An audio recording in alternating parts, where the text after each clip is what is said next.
સેતુ trust Anand આપણને સૌને ખબર છે કે દિવ્યાંગ બાળકો માટે સેતુ ટ્રસ્ટ દરેક દિવ્યાંગ બાળકને નવું જીવન મળે અને એમના જીવનમાં ક્યાંક ને ક્યાંક નવી ટેકનોલોજી સાથે એમની પ્રગતિ થાય, એમની જીવન કાર્યમાં ખૂબ સફળતા મળે એ રીતના પ્રયત્ન હર હંમેશ સેતુ ટ્રસ્ટ કરી રહી છે। ત્યારે કોઈ પણ તહેવાર આવે તો દિવ્યાંગ બાળકોને અથવા આજુબાજુના બાળકોને પણ તહેવાર વિશે ઘણી બધી માહિતી આપવામાં આવી રહી છે।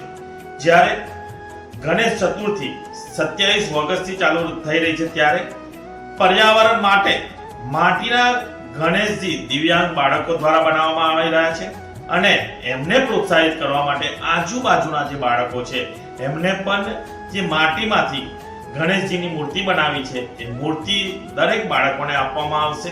સનાતન ધર્મ વિશે પ્રચાર પ્રસાર કરવામાં આવશે, પર્યાવરણને પણ બચાવવામાં આવશે અને આવતા જે કંઈ નવું યુથ આવી રહ્યું છે એમને પણ ગણેશ ચતુર્થી વિશે, ગણેશ ભગવાન વિશે, સનાતન ધર્મ વિશે અને પર્યાવરણ વિશે પણ ખૂબ જાણકારી મળે એ માટેના પ્રયત્ન સેતુ ટ્રસ્ટ દ્વારા કરવામાં આવે છે। ખૂબ ખૂબ શુભેચ્છાઓ પાઠવું છું।